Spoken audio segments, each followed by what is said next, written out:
Hey everybody, I'm going to be doing a quick tutorial on how to make a homemade face mask.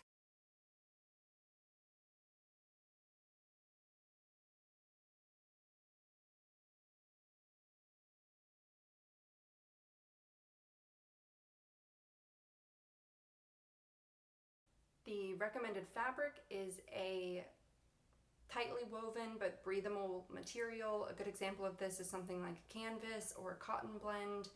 Apparently dish towels actually are really good. Bad materials, something like silk or a pillowcase, they're just too thin, not tightly woven enough. You want to use something that can be washed and dried and bleached. I would recommend that you wash and you dry your fabric before you make your mask so that it doesn't end up shrinking later if it's ever washed or dried. One of our main goals is to have a mask that has a very close seal between the fabric and your face. We're going to accomplish this by having an adjustable nose piece. We have thicker sides here that create more of a seal between the cheek and the mask. I have used tieable straps rather than elastic bands to allow a better fit along the chin line. We're also going to make our mask double layered so that a filter could be slid in if necessary. One of the recommendations for filters are vacuum bags. I don't know if you have one of those at home. I don't, but I'm still going to make my masks double layered in case they have to be used in the future with a filter. Okay, so to get started, you're going to need 2 pieces of fabric that are 7 inches by 8 inches. You're going to need 2 pieces of fabric that are 4.5 inches by 3 inches.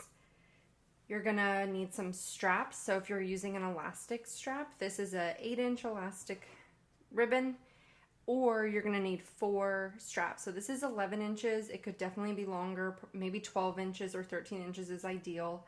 I am using a thin piece of fabric that wouldn't be good for masks, and I've just kind of torn it off to make some straps. They're in kind of rough shape, but I have limited resources. Then you're going to want some sewing pins, or if you don't have sewing pins, you want some binder clips. For the nose piece, we're using one of these paper clips. I found that the smaller paper clips with the plastic coating are more malleable and more comfortable to wear over the nose, creating a good seal. I'm using a sewing machine. This could definitely be done with hand sewing. It would just take a little bit longer, a lot longer, but it could definitely be done.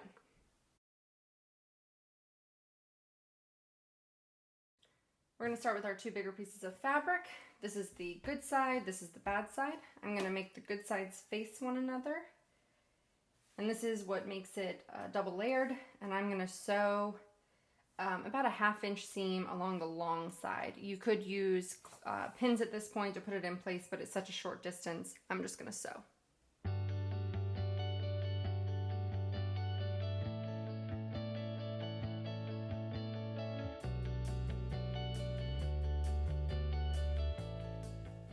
So now we're going to turn this right side out, and from here on out we're going to be working with the good side of the mask. So to leave some space that we could then feed the wire in that's going to help it adhere to the nose, we're going to sew just about a 1/2 inch loop here. So pick whichever side you want to be your top. Maybe it's the one with the prettier seam, or maybe your fabric goes one way. This is going to be at the top, and again we're going to be about a 1/2 inch down, enough room to get the wire in comfortably.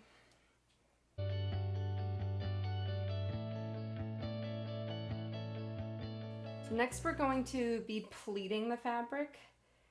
My original mask has 3 pleats, which I found was a little bit too many. So I'm only going to be doing 2 pleats in this mask. You're going to want to kind of fold your mask into thirds. And then as you unwrap it, just go ahead and pull a pleat.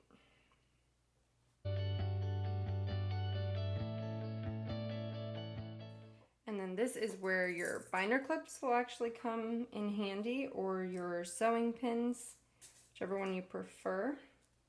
I'm going to use sewing pins because I am actually going to keep these in place when I sew on my sewing machine. Otherwise, the pleats can come undone.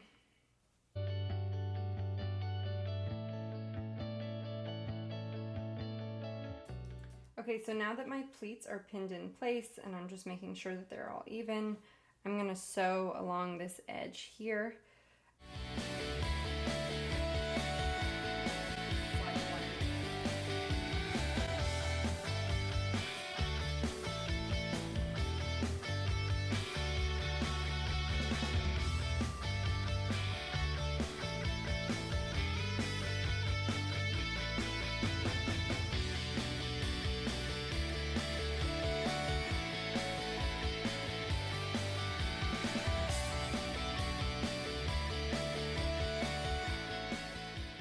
I'm just going to take a little bit of time to trim because we at this point are going to put on the edge.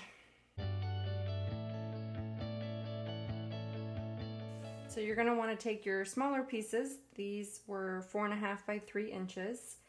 And this is definitely a part where I thought, you know what, I don't want to do that. That's too finicky. And so I did a trial with and without it.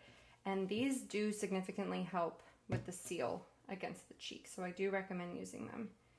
So pick your front or your back. It's going to kind of depend on how you did your pleats. So this is my front. You're going to take this small piece of fabric and fold it so that the two edges, long edges, are meeting each other. I'm actually going to put my good side, the front of my mask, facing down. Lay the mask on top of the edge, and then you're going to want to fold the edge over. And I'm going to pin it in place just temporarily while I then fold this edge over. And then at this point, depending on whether you have an elastic or a cloth strap, whether you're going to do elastic or something that you can tie, this is kind of the decision point. So if you're going to do elastic, go ahead and tie your elastic.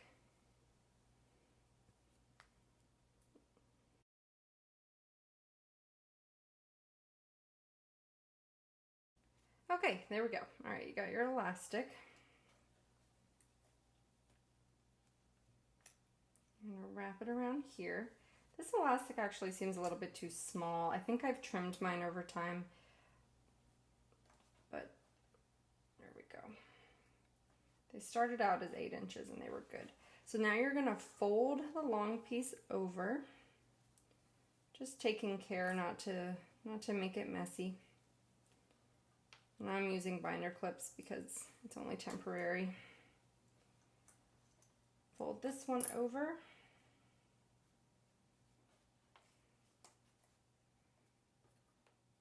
Like so. And I recommend that you do the fold over on the back because this can get a little bit thick, and it's just nice to have that on the back so that your front is nice and clean looking. On this side, I'm going to do the same step, but I'm not going to put the strap in because for this side I plan to show you how to put on tieable straps.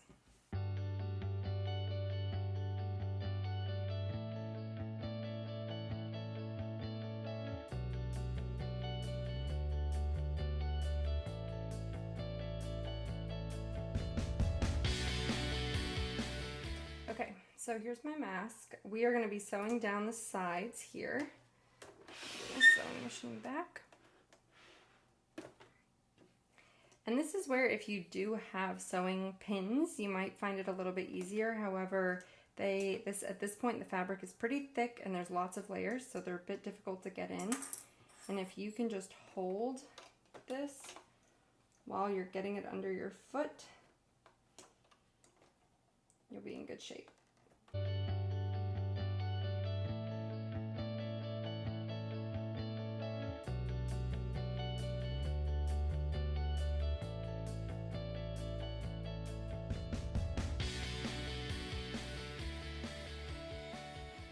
You'll notice that I sewed pretty close to the inside of this seam, and that's because if a strap is going to be fed down, you want to give it enough room. Over here, I'm going to make sure I don't trap the elastic by making sure I pull it out of the way. And I'll do the same thing over here.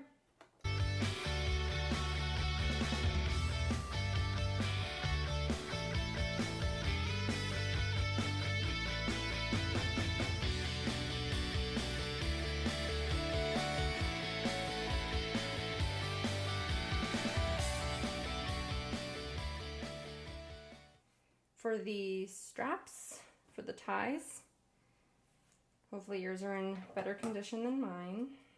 Just trim that.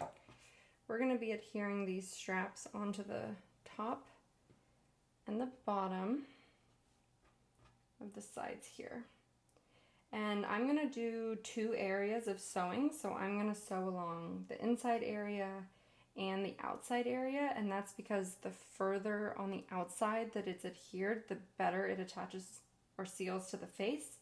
And these straps are going to undergo a lot with tying repetitively, tight tying, washing them in the washing machine, that you're going to want to make sure that they're adhered pretty tightly.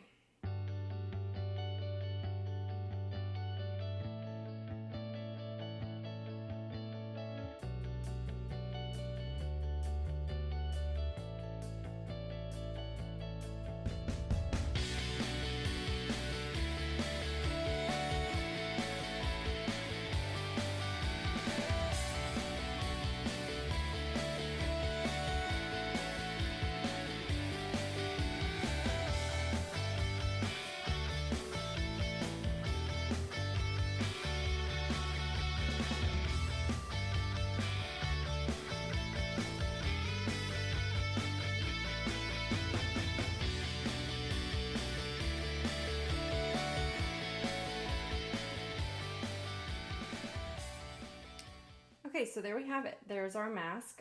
Of course, mine's not very functional right now because I have 2 different types of straps. But as you'll be able to feel up here, we have a moldable nose strap. And this is where you could already incorporate a filter if you wanted, or you could wait, distribute these as you need them, or whatever you're using them for, and then put a filter in then. But what I would recommend, you could either kind of unstitch some here and slide a filter in that way, but given how frequently the filters are going to be changed, if it was my mask, I would honestly just slip a little hole here, slide my filter in, that way I could just take it out and put it in and not have to worry about having a hole big enough. So like you can see, if you spread your mask out, it's definitely big enough to cover your face. All right, I don't know if you have any questions, post them. I hope this helped. I hope I didn't forget anything. Good luck. Stay home.